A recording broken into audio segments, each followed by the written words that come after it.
Sir, এটা আমাদের সেই খোঁচরটা।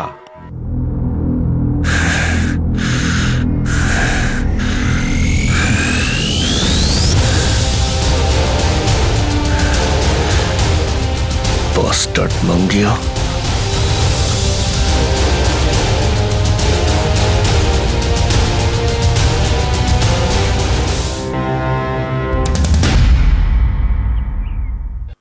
হে মাঙ্গিয়া, আমি কি বলছি ভাই, এই জায়গাটার মতো না একটা জাক্কাস অফিস বানাবো ভাই, একদম সেম টু সেম। সালা পলিটিক্স জয়েন করবি? হ্যাঁ, নাক কাটাবি নাকি আমার? তাতে কি হয়েছে ভাই? দেখ মাঙ্গিয়া, এই খাদি না সব সময় খাকির ওপরে রাজ করে ভাই। এই দুনিয়াটা পাওয়ারে চলে, আর পাওয়ার থাকলে সম্মান থাকে, সম্মান থাকলে আমরা রাজ করবো ভাই। আমি না এই রিজভির মতন ইন্সপেক্টর, আরে জান ওদিকে, এই যে ইন্সপেক্টরটা আছে না রিজভি, এর মতন 6টা ইন্সপেক্টরকে পকেটে ভরে রাখবো। আর একদিন আমার মতো কোনো একজন শুটার তোর এই 6টা ইন্সপেক্টরের মাঝখানে এসে 6 জনকে টপকে দেবে। হ্যাঁ, কথা মাঙ্গিয়া দেখ, এই সব কটা শুটারের মাথায় একটা ডনের হাত থাকে। এখন দেখ, এই যে আমাদের পাশা ভাই, হ্যাঁ, এর মাথার উপরেও না ওই সেটটি এমএল এর হাত আছে। কেউ ছুঁতে পারে ওদের? হ্যাঁ দেখ, সব ভাই পলিটিশিয়ান হতে পারে না, কারণ সব ভাইয়ের মাথা ওরকম খারাপ নয়। এরা সবাই ফাট্টু মাল, এরা সব গুলিতে ভয় পাওয়া ভাই। আমাদের গব্বর ভাই বলেছিল আজ থেকে 20 বছর আগে, जो डर गया समझो वो मर गया। এরা সবাই আমাদের পকেটে রে, সবাই পকেটে। চল ভাই, ঠিক আছে, তোর কথা মেনে নিলাম। আমি যেটা বলছি শোন, আমরা না এখানে শুধু মেসেজটা দিতে এসেছি, হুমকি দিতে আসেনি কিন্তু। হ্যাঁ, আরে আমি জানি, সেটা জানি রে ভাই। মিস্টার মঙ্গেশ বাগমারে আপনাকে ভেতরে ডাকছে। এই সাবাস মিস্টার মঙ্গেশ বাগমারে।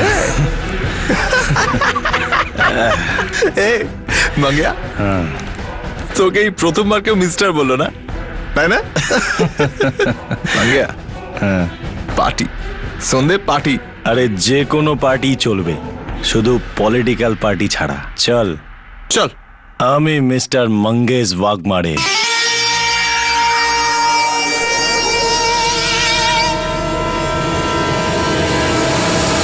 পাশা ভাই আপনার জন্য মেসেজ পাঠিয়েছে। কিরকম মেসেজ? পাশা ভাইয়া নিজের লোক রবিকান্ত আন্দ্রে, ও মুম্বাই ক্রিকেট অ্যাসোসিয়েশনের ইলেকশনে লড়ছে। হ্যাঁ, আমার এগেনস্টেই লড়ছে।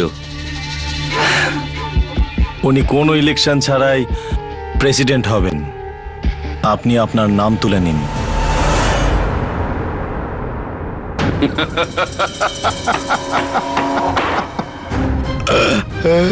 বাচ্চা,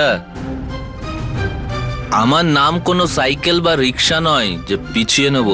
পাশা এমনিতেই 12 ম্যান প্যাভিলিয়নের বাইরে, ও তো নিজে বিদেশে গিয়ে বসে আছে, আর এখানকার ক্রিকেট অ্যাসোসিয়েশনে কবজা করতে এসছে। ব্যাট ধরার ক্ষমতা নেই, আর ইনিংস ওপেন করতে এসছে। এই যে শুনুন, আমরা আপনাকে শুধু পাশা ভাইয়ের মেসেজটা দিতে এসেছি। জানি তোমাদের মতো লোকের আর কি ক্ষমতা থাকতে পারে। এবার আমার মেসেজ দিস তোদের পাশাকে, ওকে বলে দিস যদি ক্ষমতা থাকে তো মুম্বাই আসতে, আমার সামনে ফর্ম ভরতে। এটা আসল ক্রিকেট আছে, কোনো ডোংরির আন্ডারগ্রাউন্ড ক্লাব না, বুঝেছিস?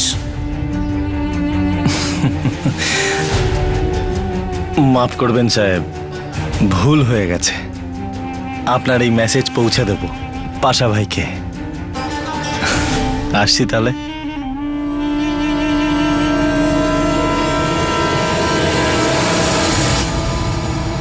তো এরকমই হয়েছে পাশা ভাই, মঙ্গিয়া এখানেই আছে। ওকে ফোনটা দাও। নে কথা বল। হ্যাঁ ভাই। দেখ মঙ্গিয়া, ওই শেট্টি প্রচন্ড লোভী আর 1 নম্বরের শয়তান লোক। ও প্রথমেই গিয়ে পুলিশে এফআইআর করবে যে কেউ ওকে মারবার চেষ্টা করছে। প্রথমেই ও তোর নামটাই করবে। দেখ, আমি কিন্তু এইসব ঝামেলা একদম চাই না, বুঝেছিস? এক কাজ কর, কিছুদিনের জন্য আন্ডারগ্রাউন্ডে চলে যা। ভাই, ওই দীনেশ শেট্টি যদি আমার ইনসাল্ট করতো তাহলে আমি কিছুই বলতাম না, কিন্তু আপনার ইনসাল্ট করেছে। কি না বলেছে আপনার নামে, আপনাকে 12th ম্যান বলেছে। দেখ মাঙ্গিয়া, রিজভি কিন্তু তোকে ধরার জন্য দারুণ ফিল্ডিং সাজিয়েছে। তুই একটা ভুল শট খেললি ও তোকে ভাই ওই রেজভি আমার সিঙ্গেল রান আটকাতে পারলো না, তো ছক্কা কি করে আটকাবে? আপনি শুধু গ্রিন সিগন্যাল দিন, আমি ওর উইকেটটাই উড়িয়ে দেব। ওই শালার মিডল স্টাম্পটাই তুই উড়িয়ে দে। ওকে ভাই, চল রে ভাই, তাহলে একটু ক্রিকেট খেলা যাক। কি বলছিস ভাই? এ মাঙ্গিয়া, ব্যাটিং আমি করব।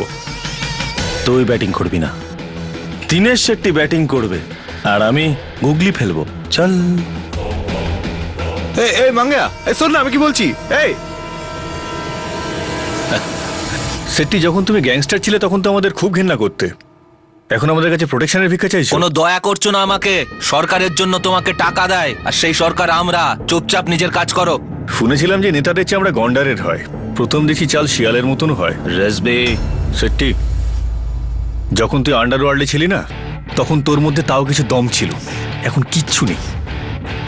যাই হোক, তোকে প্রোটেকশন তো দিতেই হবে, কিন্তু সেটা আমি নিজের মতন করে দেবো। কিরকম হিসেব? আমি মাঙ্গিয়াকে রেড হ্যান্ডেড ধরতে চাই, তোকে পাবলিকের মধ্যে যেতেই হবে। তবে মাঙ্গিয়া নিশ্চয়ই তোর উপর হামলা করার চেষ্টা করবে। এই, তুমি মাঙ্গিয়াকে রেড হ্যান্ডেই ধরো আর ব্লু হ্যান্ডেই ধরো, আমার কিছু যায় আসে না। তুমি আমাকে বলির পাঁটা করতে পারবে না, বুঝেছো? আমি কোনো ছোটখাটো ট্রেড ইউনিয়ন লিডার নই ওই গজানন্দের মতো। গজানন্দের মতন হতেও পারবি না। যখন ও মরেছিল তখন হাজার হাজার শ্রমিক আর তার পরিবার হাউ হাউ করে কেঁদেছিল। যখন তুই মরবি তখন তোর পরিবারের লোকে গ্লিসারিন কিনে আনবে।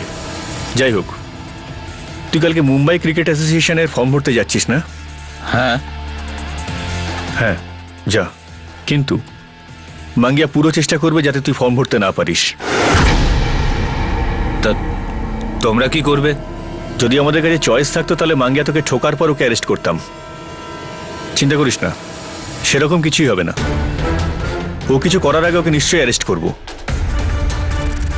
আমার বাড়ি থেকে এমসি এর অফিস কম করে 2টো জিপ লাগবে, পাঠিয়ে দিও। শেট্টি, আমি কি করব সেটা তোকে বলে দিতে হবে না। আর বাকি রইল মাঙ্গিয়া, আমার অভিজ্ঞতা এটাই বলে যে আমাদের যত কম দেখা যাবে ওকে তত বেশি দেখা যাবে। তো তো কাল তুই ইলেকশন ফর্ম ভরতে যা, যেন তোর কোনো প্রোটেকশনই নেই। ও যখনই তোর উপর হামলা করতে আসবে আমরা ওকে ধরে ফেলবো। যদি মঞ্জুর না থাকে তাহলে প্রোটেকশন নেই, ভেবে দেখ। হ্যাঁ হ্যাঁ হ্যাঁ, ঠিক আছে ঠিক আছে।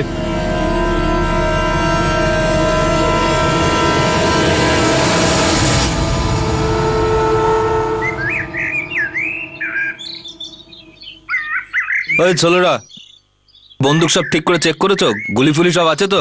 এই সালা রিজভি আমাকে বিপদে না ফেলে। বললো পুলিশ প্রোটেকশন দেবে, কোথায় পুলিশ প্রোটেকশন? কি হয়ে গেল শহরটার? কেউ সেফ না। এই তুই সামনে বস আর তুই আমার সঙ্গে বস।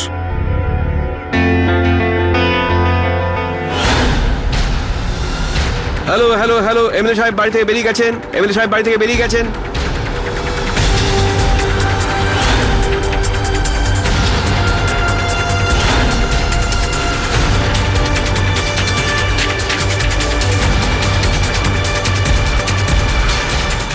এমএলএ ওর বডিগার্ডের সাথে বেরিয়ে পড়েছে, অ্যাম্বাসাডারে আছে। অ্যাম্বাসাডারের নাম্বার হলো MLO 7722।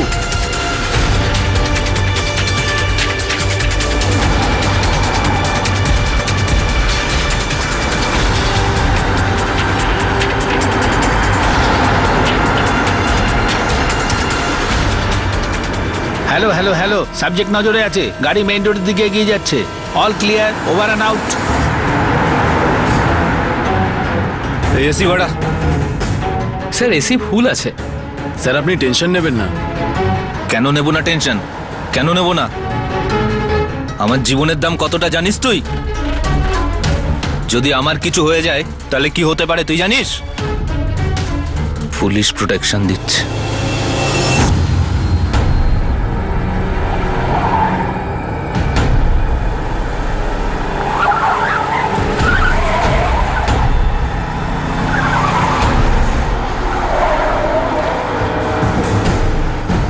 তোর আবার কি হলো? তুই আসতে চালাচ্ছিস কেন? স্যার ওই টেম্পোটা। আরে ওভারটেক কর ওকে, ওভারটেক কর।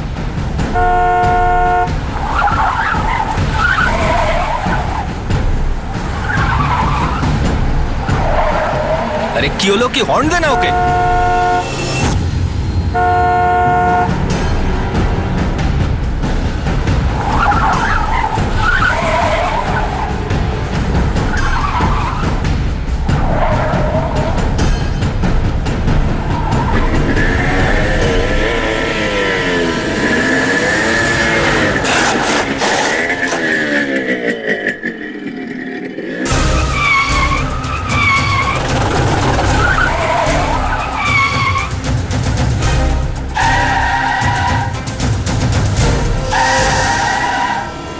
কি হলো স্যার সামনে জ্যাম হয়ে আছে। জ্যাম? এই রাস্তায় তো কখনো জ্যাম হয় না। হর্ন দে শালা তোর বাপের রোড। হ্যাঁ তোর বাপের রোড মনে হচ্ছে। কি হলো? মারছো কেন? শালা এই, এই, গায়ে হাত দিচ্ছ কেন? এই, নিজে নিজে গাড়িটা তোলা নিয়ে যাও, ট্রাফিক জ্যাম করে রেখেছো, তাড়াতাড়ি রাস্তা ক্লিয়ার করো। এই হাত তুলবে না, আমার বাবা পুলিশে আছে। আমি তোর বাপের মতন, তোর বাপ এখানে থাকলে না এই কাজটাই করতো। তাড়াতাড়ি গাড়ি তোল, রাস্তা ক্লিয়ার কর। চল চল নে, তাড়াতাড়ি কর, তাড়াতাড়ি কর। তাড়াতাড়ি ওঠা।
আসুন আসুন।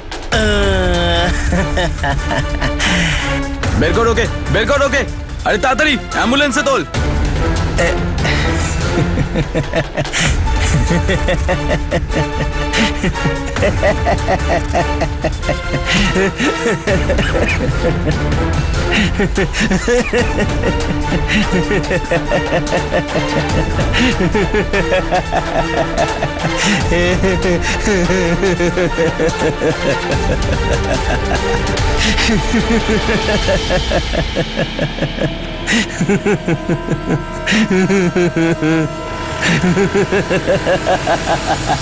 এই আদালত দোষী মঙ্গেশ বাগমারেকে ওরফে মাঙ্গিয়াকে জুডিশিয়াল কাস্টাডিতে পাঠানোর হুকুম দিচ্ছে। যতদিন এই কেসটা চলবে ততদিন মঙ্গেশ বাগমারে অরোরা জেল কাস্টাডিতে থাকবে।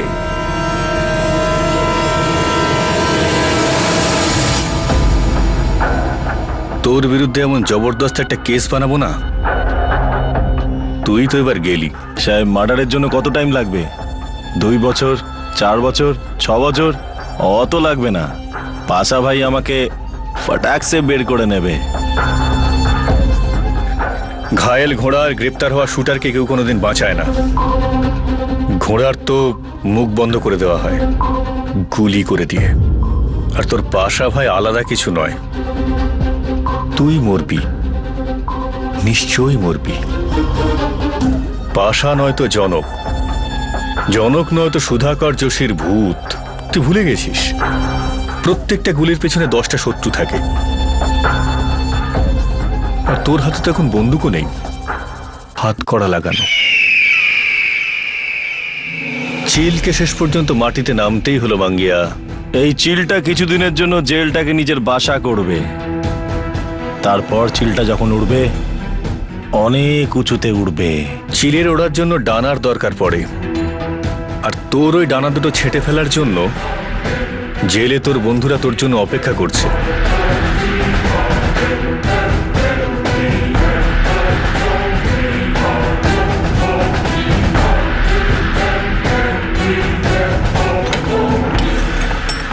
আর যদি দেখা না পাস তাহলে আমি পাঠিয়ে দেবো। তুই তো মরবি। চল।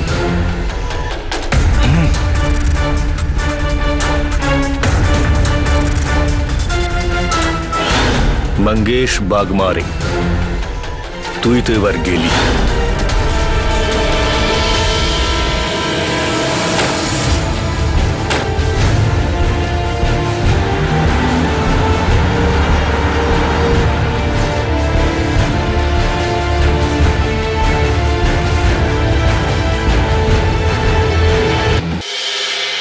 রাজে ফিরে চলো, মানা করো না। কেন করব না? দেখো, মাঙ্গিয়া গ্রেপ্তার হয়ে গেছে। আমাদের দুজনের সম্পর্কে যার জন্য ফাটল ধরেছিল সে আর এখন নেই।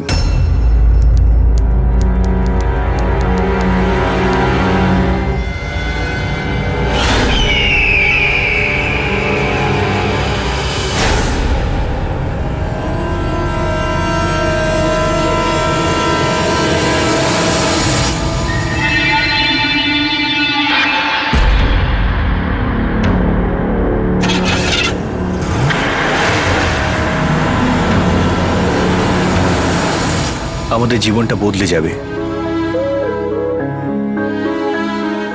তোমাকে ভালোবাসি আমি। ভালোবাসার অর্থ বোঝো তো তুমি? আরো একটা সুযোগ দাও আমায়।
চল ভাই চল, তাড়াতাড়ি তাড়াতাড়ি কর।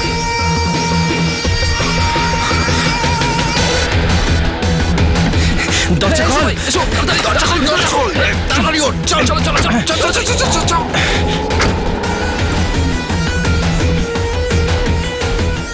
হ্যালো, পুলিশ ভ্যানের উপর অ্যাটাক হয়েছে। মঙ্গেশ বাগমারে পালিয়ে গেছে।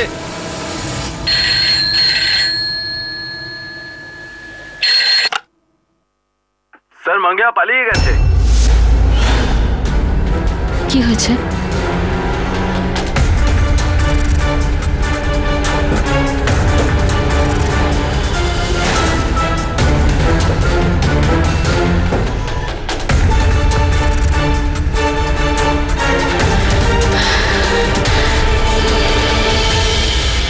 হাতে এলো কিন্তু মুখে তোলা গেল না। মাঙ্গিয়ার ফেরার হওয়ার ঘটনা পুলিশ ডিপার্টমেন্টে হইচই ফেলে দিল। ইন্সপেক্টর রিজভির উপরে আঙুল উঠে গেল। ওদিকে মাঙ্গিয়া বুঝতে পেরে গিয়েছিল যে পুলিশ আর তাকে ছাড়বে না। সে অপরাধের শিখরে তো পৌঁছেছে ঠিকই, কিন্তু ততদিনে সে অনেক শত্রুও বানিয়ে ফেলেছে যারা তাকে উপযুক্ত শিক্ষা দিতে চাইছে। হাওয়াতে একথাও ভাসছিল যে পাশাও তার এই অবাধ্য গুন্ডাটাকে ঝেড়ে ফেলতে চাইছিল। কে কার ওপরে ভরসা করেছিল ভাই, কিছুই বোঝা যাচ্ছিল না। মাঙ্গিয়ার এনকাউন্টারের হিস্ট্রিতে তাই সবচেয়ে জটিল এবং অনন্য সাধারণ এক এনকাউন্টার। হাউসিং সোসাইটিতে ঘটা এই এনকাউন্টারে প্রথমবার পুলিশের সাথে অন্য এজেন্সিও উপস্থিত ছিল। দেখতে চান কি করে?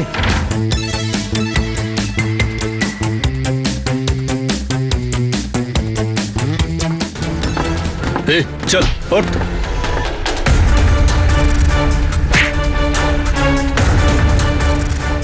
মাঙ্গিয়া কোথায়? আমার মাঙ্গিয়াকে চাই। বল, তাড়াতাড়ি বল, মাঙ্গিয়ার ব্যাপারে তোরা কে জানিস? মাঙ্গিয়া কোথায় রে? আমি কি করে জানবো স্যার? হ্যাঁ, তুই জানিস না? আমি জানি না। আমি জানি না স্যার। বল, বল মাঙ্গিয়া কোথায়? বল। রিজভির মাঙ্গিয়াকে চাই। মাঙ্গিয়া কোথায়? আমি জানি না স্যার। আমি জানি না স্যার। বল, তুই বল কোথায়? আমি জানি না স্যার। জানিস না? কেউ জানিস না তোরা, কিন্তু আমি জানি। তোদের মধ্যে কেউ একজন তো নিশ্চয়ই মিথ্যে বলছিস। আর তোরা যদি মিথ্যে এই কারণে বলে থাকিস যে মাঙ্গিয়াকে তোরা ভয় পাস যে ও তোদের মেরে ফেলবে, তাহলে একটা কথা মনে রাখিস, আমি তোদের মারবো না। স্যার, শহরের বাইরে যাওয়ার সমস্ত রাস্তা সিল হয়ে গেছে। রেলওয়ে স্টেশন, বাস স্টেশন সব সিল করে দিয়েছি স্যার। মাঙ্গিয়ার বাড়ির বাইরে, মারের বাড়ির বাইরে, ওর বোনের স্কুলের সামনে সব জায়গায় লোক লাগিয়ে দিয়েছি। মাঙ্গিয়াকে কিছুতেই পালাতে দেবো না স্যার। ও বেশি দূর যেতে পারবে না স্যার। ও কিন্তু অনেক দূর পর্যন্ত উড়ে যেতে পারে। এয়ারপোর্ট আর ইমিগ্রেশনকে কি ইনফর্ম করা হয়েছে? এখনই করছি স্যার। এয়ারপোর্টে, ইমিগ্রেশনে রেড অ্যালার্ট জারি করো এক্ষুনি। মাঙ্গিয়া ওর বাপ পাশার কাছে উড়ে যাওয়ার চেষ্টা নিশ্চয়ই করবে। ওরা যদি নকল পাসপোর্টও বানাতে যায়, তবে তুমি এক কাজ করো, 2 নম্বর ট্রাভেল এজেন্সিগুলোয় বরং রেড করা শুরু করে দাও। স্যার চল চল। বল, সব কিছু জানে স্যার। স্যার স্যার মাঙ্গের ব্যাপারে আমি জানি না স্যার। জানিস না? সত্যি বলছি। এদিকে আয়। মাঙ্গিয়া কোথায় রে? জানিস তুই? জানি না স্যার। জানিস না? জানিস না? স্যার আমরা এইসব লোকগুলোকে কেন ধরছি যাদের মাঙ্গিয়ার সাথে কোনো সম্পর্কই নেই? আজ হয়তো নেই, কিন্তু যদি মাঙ্গিয়াকে না ধরা যায় তাহলে কাল নিশ্চয়ই হবে। আর এদের মধ্যে প্রত্যেকেই কাল মাঙ্গিয়া হওয়ার চেষ্টা করবে। স্যার এরা সবাই তো ছোটখাটো ক্রিমিনাল স্যার। ছোট, কিন্তু ক্রিমিনাল তো বটে। আর একটা ক্রিমিনাল নিজের জাতকে ঠিক চেনে। বুঝলাম না স্যার। তুমি ওই গল্পটা জানো তো, ওই বাদ্রির গল্পটা? যখন কোনো বাদ্রি তার বাচ্চাকে বন্যার হাত থেকে রক্ষা করার চেষ্টা করে তখন তাকে মাথায় করে নিয়ে যায়, কিন্তু যখন জল মাথার উপর উঠে আসে তখন তাদেরই পায়ের তলায় রেখে নিজে বাঁচবার চেষ্টা করে। বুঝে গেছি স্যার। মানুষ হলো পৃথিবীর সব থেকে ভয়ানক জীব আর সব থেকে স্বার্থপর। আর এই ক্রিমিনালস, এদের কোনো সম্পর্ক হয় না, এদের শুধু রক্তের সম্পর্ক। তুমি দেখে নিও, এরাই সবাই আমাদের মাঙ্গিয়াকে খুঁজে বার করতে সাহায্য করবে। আমি চাই যে ক্রিমিনালদের এই দুনিয়াতে মাঙ্গিয়াকে যেন সবাই এক ঘরে করে দেয়। ও যেন এতটা অসহায় হয়ে যায়, এতটা অসহায় হয়ে যায় যে ওর ছায়াও যেন ওর সঙ্গ ছেড়ে দেয়। নিয়ে চলো এদের। চল রে, গাড়ি চালু কর। ঘড়ির tick tick tick tick tick tick দুজনকেই অস্থির করে তুলছিল। মাঙ্গিয়া পালাতে চাইছিল আর ইন্সপেক্টর রিজভি চাইছিল ধরতে, হয়তো চিরদিনের জন্য। সময় খুব কম ছিল। ঘটতে চলেছিল মুম্বাই পুলিশ হিস্ট্রির সব থেকে বড় এনকাউন্টার।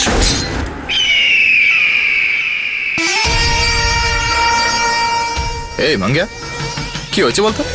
আমি দেখছি যে যবে থেকে তুই আন্ডারগ্রাউন্ড হয়েছিস, মাইনি একটা কথাও ঠিক করে বলছিস না। আমার মাথা এখন গুলির থেকেও জোরে দৌড়াচ্ছে, শুধু সাইলেন্সার লাগানো। তো এখন তুই কি ভাবছিস বলতো? শুধু এটাই ভাবছি, রিজভি এখন কি ভাবছে, আমাদের জন্য নতুন কি জাল বিছাচ্ছে সালা। তুই রিজভির টেনশন কেন নিচ্ছিস ভাই? তুই তো সবসময় থেকে এগিয়ে থাকিস না, তাহলে কেন? আমরা বেকা রাস্তায় চলি ভাই, কিন্তু ও সোজা রাস্তায়। আর সোজা রাস্তায় চলে যারা, তাদের খুব পাওয়ার থাকে। আমার বেকা মাথার বুদ্ধি দিয়ে ওর পাওয়ারটা আমি ঠিক বুঝতে পারিনি। মাঙ্গিয়া, এখন আমাদের প্ল্যানটা কি সেটা বল।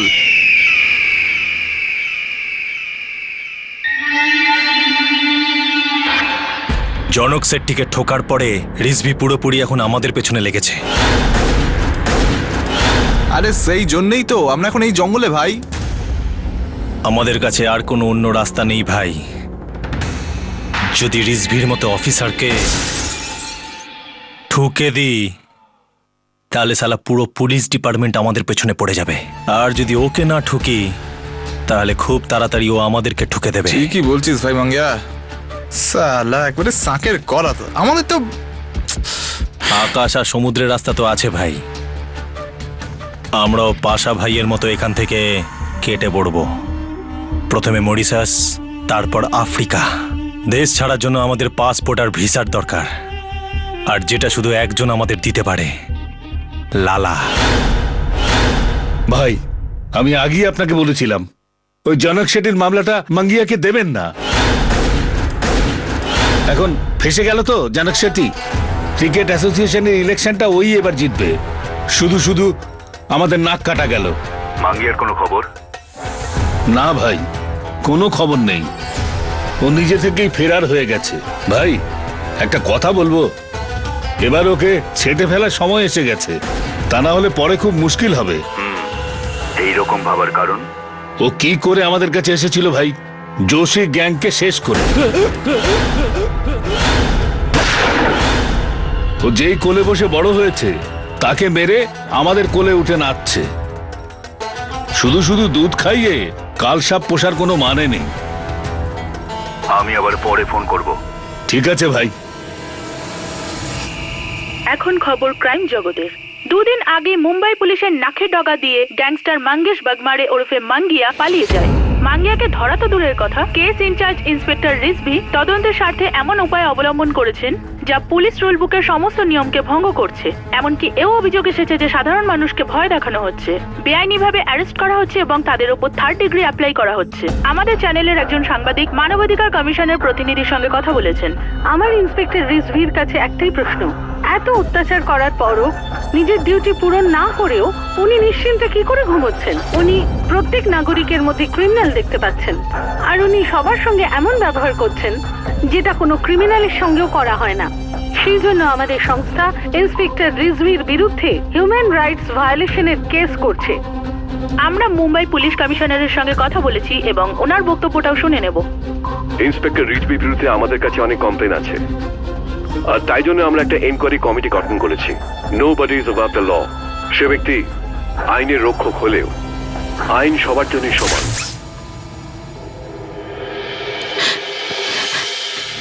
তুমিও না, টিভিতে কে কি বলে দিল আর তুমি সেই কথাটা নিয়ে ভাবতে বসলে। আমার হাজবেন্ডের মন এত দুর্বল নয়। আমি মানছি যে আমি তোমার কাজ নিয়ে সব সময় চিৎকার করেছি, কিন্তু আজকে আমার গর্ব হচ্ছে যে আমি ইন্সপেক্টর রেজুয়ের ওয়াইফ।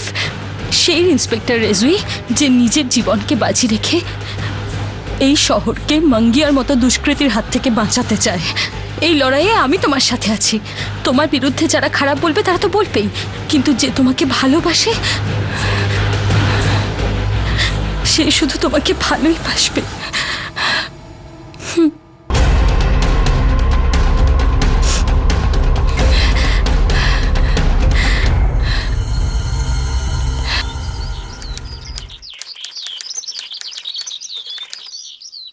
আমরা এখন যেখানে আছি এটা বয়স্ক লোকেদের আশ্রম। আমরা কেউ কোনোদিনও বুড়ো হব না, তাই এখানে থাকার কোনো মানেই হয় না।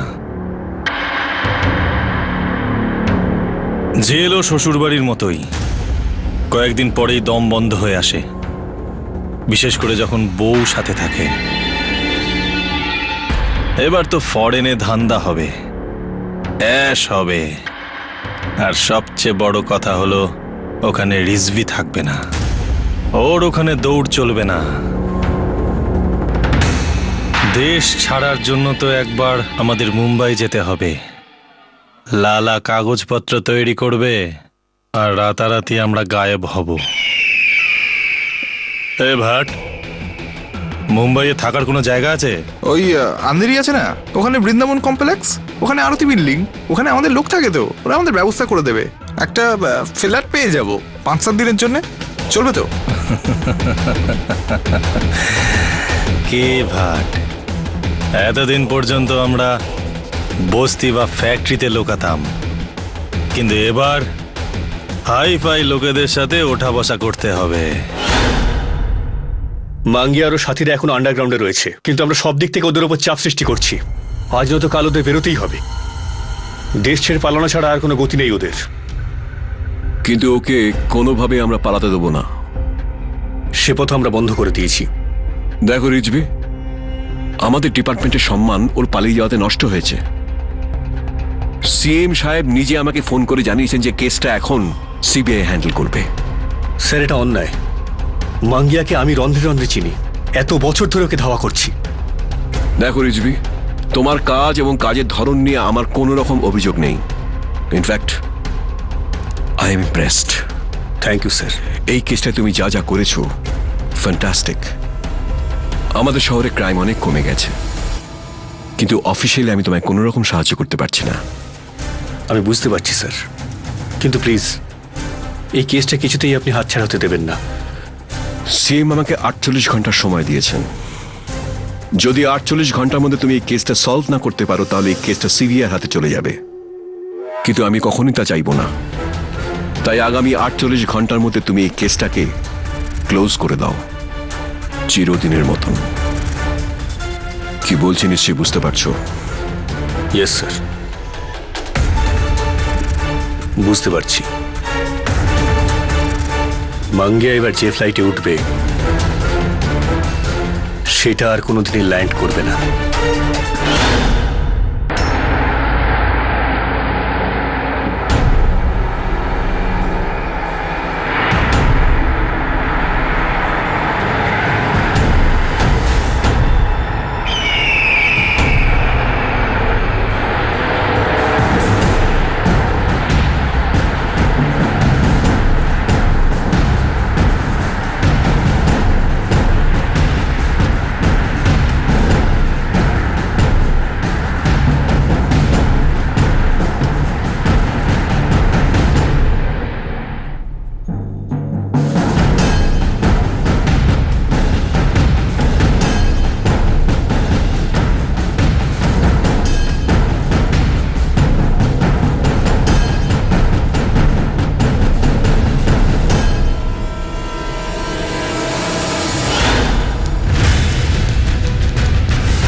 মাঙ্গিয়া, এতদিন কোথায় ছিলি আর এখানে কেন এসেছিস? এখান থেকে অনেক দূরে যেতে হবে। 7 জন লোকের পাসপোর্ট দরকার মরিশাস যাওয়ার জন্য। এখানে সব ডিটেলস আছে। বলো পাসপোর্ট কবে পাবো?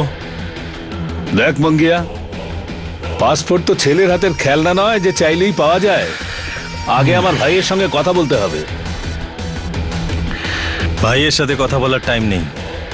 বলো পাসপোর্ট কবে পাবো? পেয়ে যাবি, তাড়াতাড়ি পেয়ে যাবি, কিন্তু ততদিন কোনো ঝামেলায় জড়াস না। আচ্ছা, তোরা কোথায় লুকিয়ে আছিস? বৃন্দাবন কমপ্লেক্স, আরতি বিল্ডিং, বি উইং, 101। যতক্ষণ তোদের পাসপোর্ট আর টিকিট না আসছে ততক্ষণ ওখান থেকে কোথাও যাবি না। একজনও যদি ধরা পড়ে না তাহলে জানবি আর কিচ্ছু করার নেই। তোরা কোথায় আছিস কেউ যেন না জানতে পারে। নিজের বাড়ির লোককেও বলবি না। ব্যাস, আমরা 7 জনই শুধু জানি। আর এখন তুমি জানলে। আমরা ওই ফ্ল্যাটটা ছাড়বো না। তুমি গদ্দারি করবে না তো? কি কথা বলছিস মাঙ্গিয়া? ওপরওয়ালায় ভরসা আছে তো? ওপরওয়ালার ওপর আমার ভরসা নেই। আমি শুধু মাকে ভরসা করি।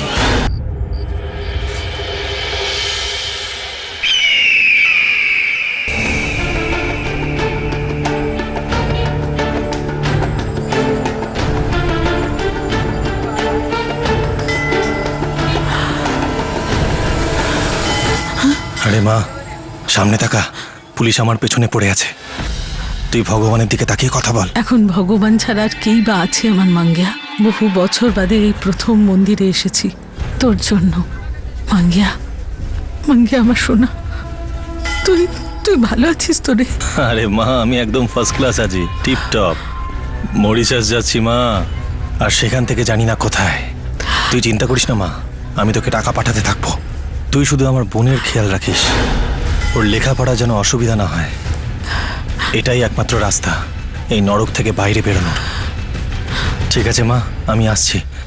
মামলা খুবই গরম এখানে, আশীর্বাদ দে। দীর্ঘায়ু হোক এই কামনা করি। মাগো, ওকে দীর্ঘায়ু করো।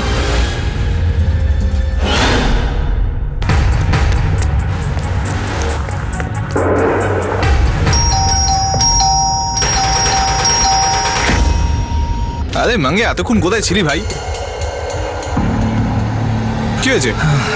কি আবার হবে, কাজ হয়ে গেছে। লালা 2-1 দিনের মধ্যে পাসপোর্ট পাঠিয়ে দেবে। ততদিন আমাদের এখানে থাকতে হবে, কেউ এখান থেকে নড়বে না।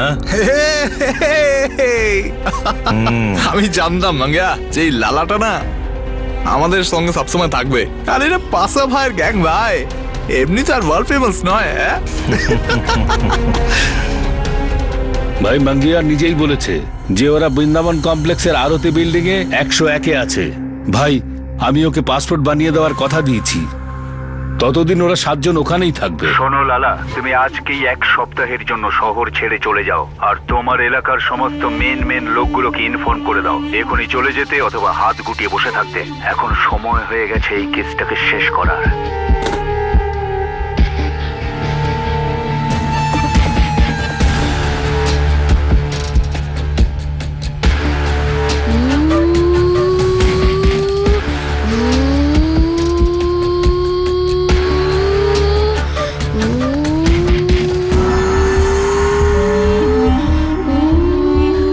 আর একটু ধৈর্য ধর বাবা, এখনো সময় হয়নি। কিন্তু এই আঙ্কেল তো বললো আর ধৈর্য ধরার টাইম নেই।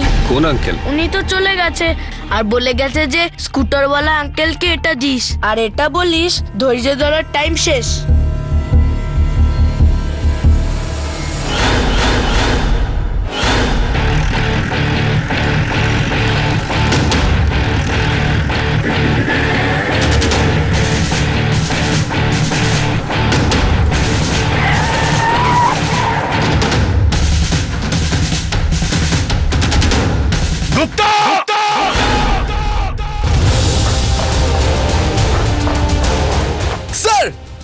অফিসার্স, কনস্টেবলস, 5 বছর ধরে যে আমাদের ঘুম কেড়ে নিয়েছে, 5 বছর ধরে যে এই শহরটাকে সুস্থভাবে থাকতে দেয়নি, সেই সাংঘাতিক গ্যাংস্টার মঙ্গেশ বাগমারে ওরফে মাঙ্গিয়া আজ আমাদের হাতের মুঠোয়। খবর পাওয়া গেছে যে ও হয়তো ওই বৃন্দাবন কমপ্লেক্সের 8 নম্বর বিল্ডিং এর মধ্যে নিজের 6 জন সঙ্গীকে সঙ্গী করে ওখানে লুকিয়ে রয়েছে।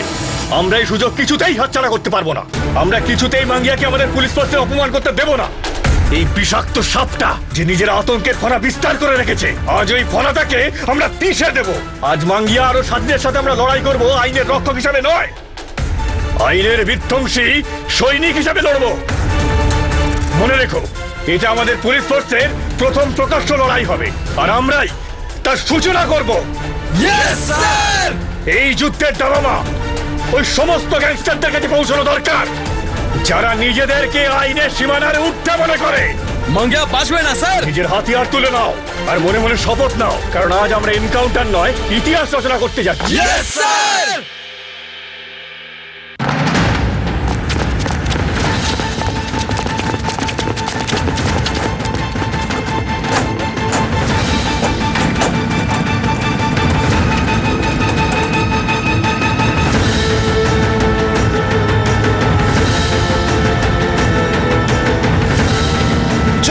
Let's go!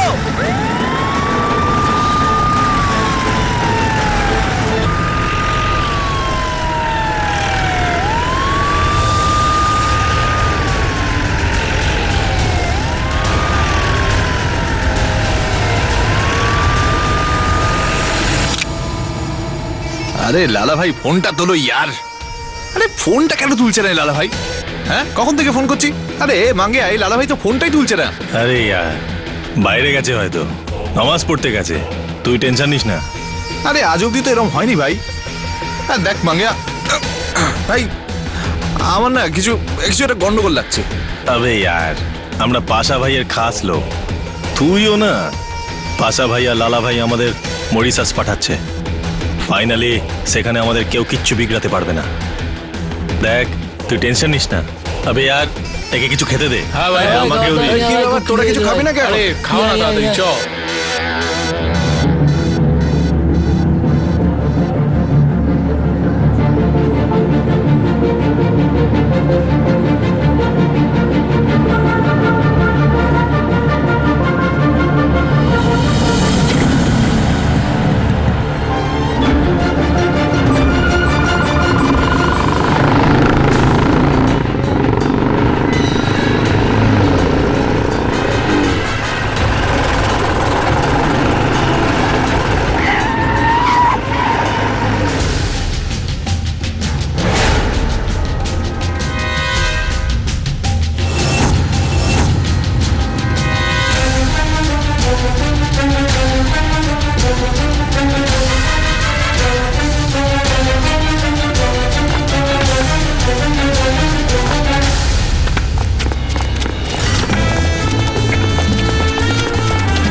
চুপচাপ ফিল্ড ক্লিয়ার করাও।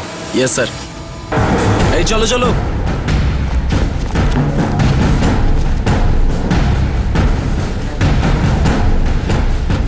এই ওনাদেরকে সরাও।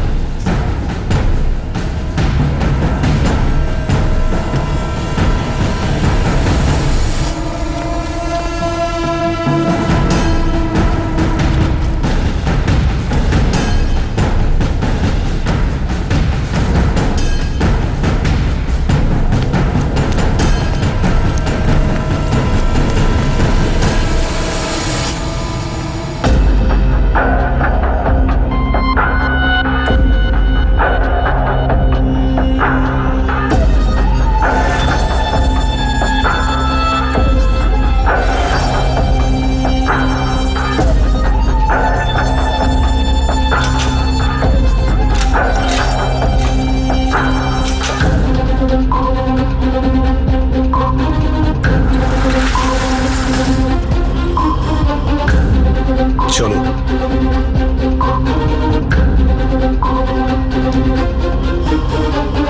Thank you sir, thank you very much. বাচ্চাটাকে ভেতরে নিয়ে যাও, দরজা জানলা বন্ধ রেখো।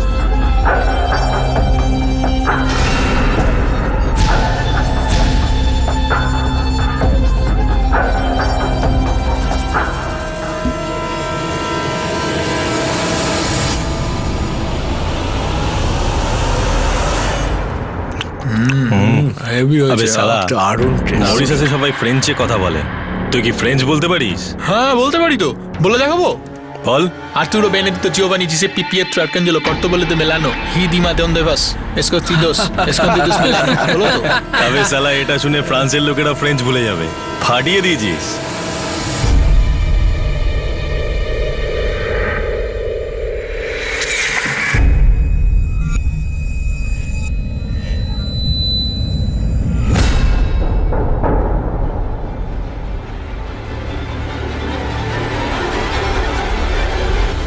কি হয়েছে ভাট?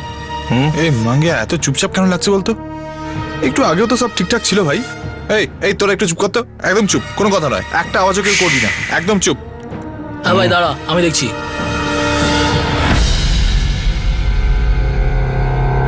ভাই পুলিশ! কি পুলিশ? ভাই পুরো বাড়িতে ঘিরে পড়েছে, তাড়াতাড়ি দে।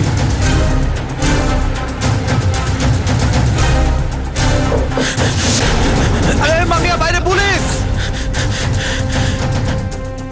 মাঙ্গিয়া, আমি জানি তুই আমার কথা শুনতে পাচ্ছিস। তোরা সবাই দু হাত তুলে 7 জনের নিচে নেমে আয়, এটাই তোদের শেষ সুযোগ। এ সালারা, তোরা আমাদের ঠুকতে এসেছিস? দেখ তো ভাই!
আমাদের স্টোরি খতম ভাই, আমরা মরে যাবো, আমরা কেউ বাঁচবো না, সব কটাকে মেরে দেবে ওরা আমাদের। সালা মরবি যখন তখন ওদের মেরে মর, মেয়েদের মতো ভয় পাচ্ছিস কেন? তুই আমার গ্যাংয়ের লোক, তুই সালা হিজড়ে নোস, তুই মর না আমি তোকে মেরে দেবো, মর!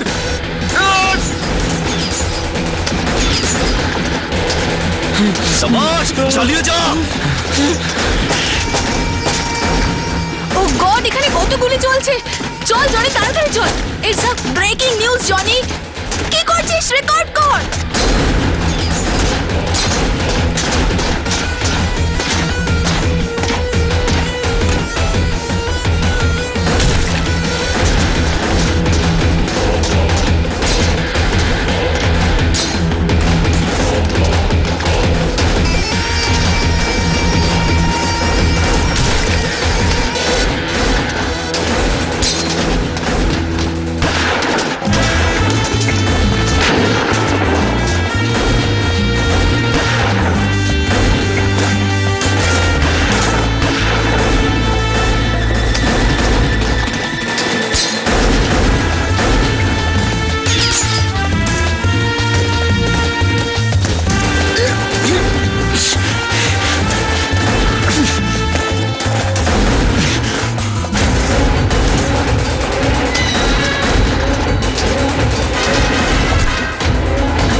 রিনা শাহ, ক্যামেরাম্যান জনির সাথে এই মুহূর্তে বৃন্দাবন কমপ্লেক্সের সামনে দাঁড়িয়ে আছি। এখানকার আরতি বিল্ডিং যেখানে আপনারা দেখতে পাচ্ছেন চারিপাশটা পুলিশ ঘিরে রেখেছে। এখানকার বি ইউনিটের ফার্স্ট ফ্লোরে পুলিশ ক্রমাগত গুলিবর্ষণ চালিয়ে যাচ্ছে। ভেতর থেকেও কেউ পুলিশের ওপরে গুলি চালাচ্ছে। কেন হচ্ছে এই ফায়ারিং আর কে রয়েছে এর পেছনে? এরা কি কোনো সন্ত্রাসবাদী নাকি এরা কোনো গ্যাংস্টার? এখনো পর্যন্ত সেই সব কিছুই জানা যায়নি, কিন্তু খুব তাড়াতাড়ি আমরা জানতে পারবো।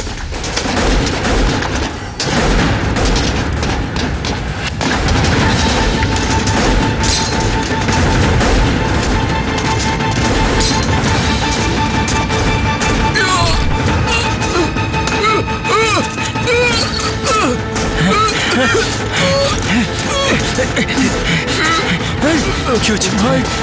মার মার মার মার, গুলি চালা, গুলি চালা।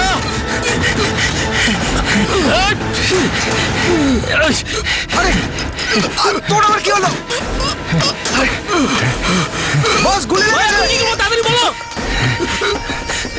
ফোন তোল, ফোন তোল। আরে ফোন তোল লালা। গুলি চালা, গুলি চালা, থামাও না। গুলি চালা, থামাও না। মার সব করে। কিচ্ছু হবে না, কিচ্ছু হবে না তোর, কিচ্ছু হবে না। পুলিশের সাথে তাদের গুলি নিয়ে, গুলি নিয়ে। তোর কিচ্ছু হবে না, বুঝেছিস? পুলিশকে ছাড়িয়ে আমার ওঠা কে? ওঠা। কে যাবে বাইরে এর সাথে? কে যাবে? কে যাবে? হ্যাঁ বল, কে যাবে বাইরে এর সাথে? ভাই আমিও যাব। ঠিক আছে, আয় এদিকে। যাও, বন্দুকগুলো দে, দে। যা লালা, দশ লালা দাঁড়া দেখাচ্ছি।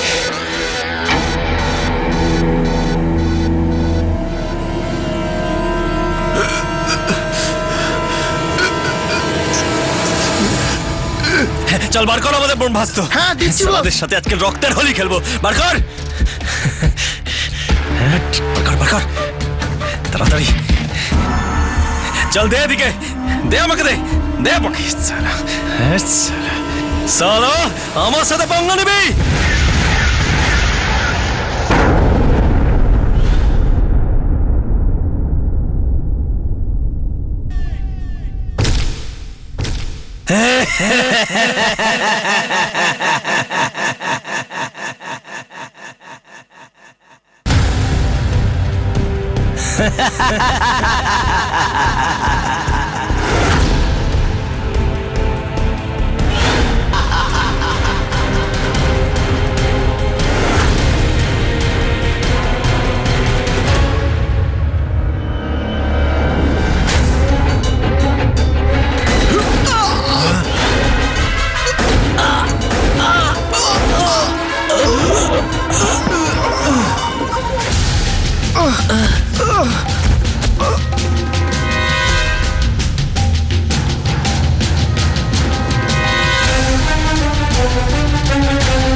গুলি চলছে কেন?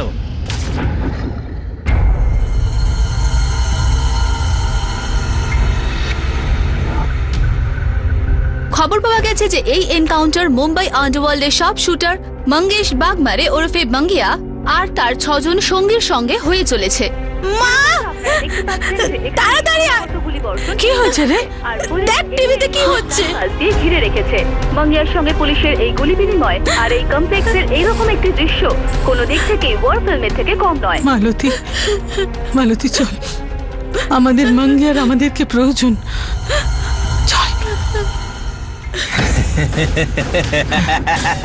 দেখ সালাদের ফেটে গেছে, ফেটে গেছে সালাদের।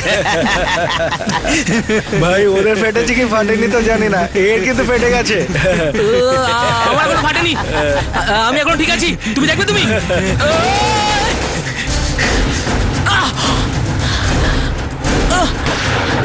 কিচ্ছু হয়নি, কিচ্ছু হয়নি তোর, কিচ্ছু হয়নি।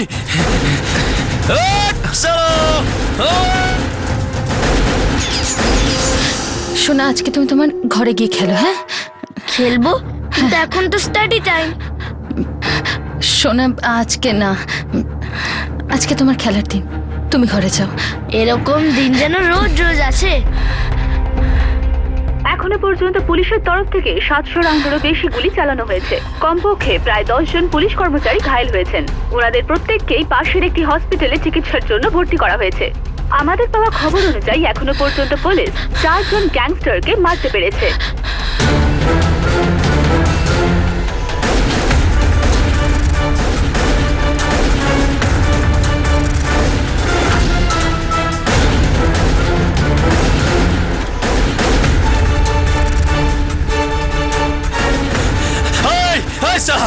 চল এখান থেকে পালাই, গুলি শেষ হবার আগে পালাতে হবে। চল চল।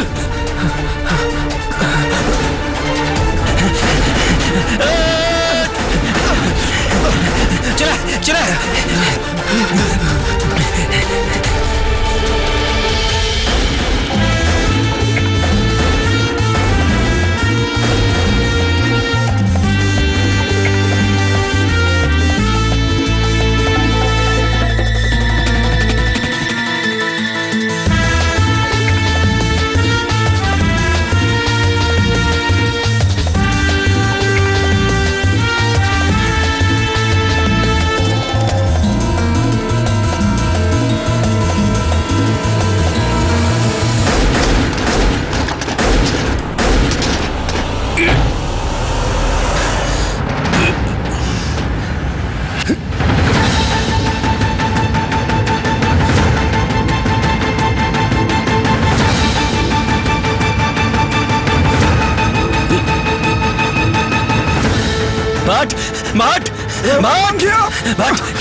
আরে গুলি লেগে গেছে।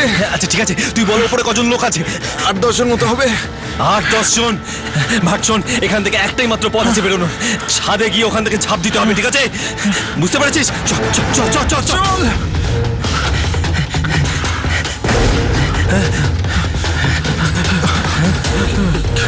হেই হামসাল,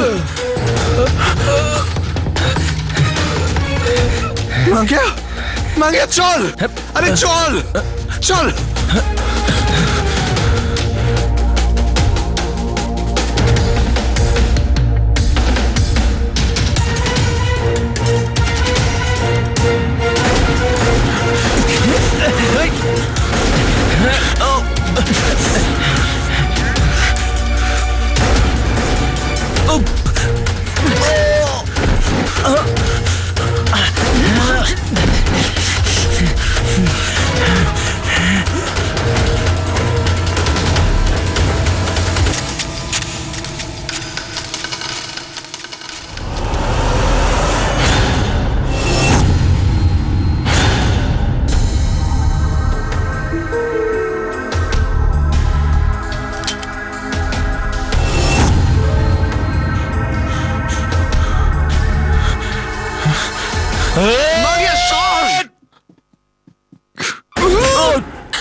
কি করলি ভাট? কি করলে তুই ভাট? কি করলে তুই? আমার খেলা শেষ ভাই। ভাট ভাট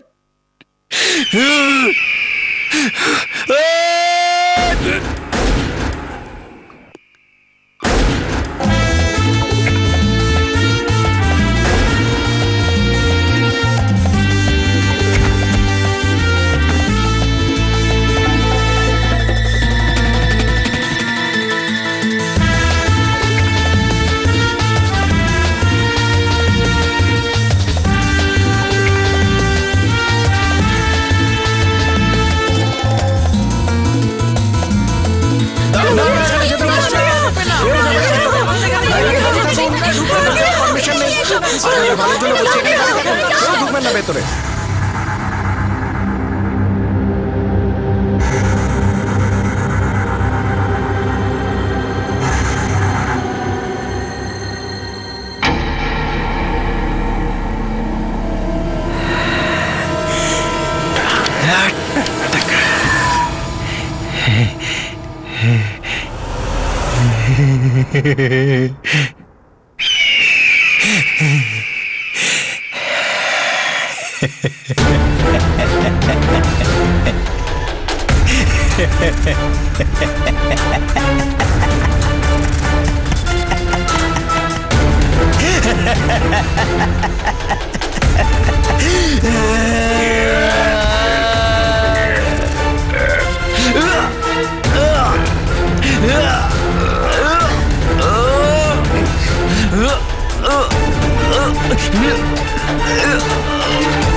কি দেখছিস? মান্না মার, যাতে মুম্বাইয়ের সব বাচ্চারা শান্তিতে ঘুমাতে পারে। তাহলে তো ওরাই মাকে জিজ্ঞাসা করবে, মা মা মাঙ্গিয়া আবার আসবে না তো? মাঙ্গিয়া আবার আসবে না তো? মার এসবে, মার মার।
চার ঘন্টারও বেশি লম্বা এই এনকাউন্টারে মাঙ্গিয়া সমেত 7 জন গ্যাংস্টার মারা গিয়েছিল।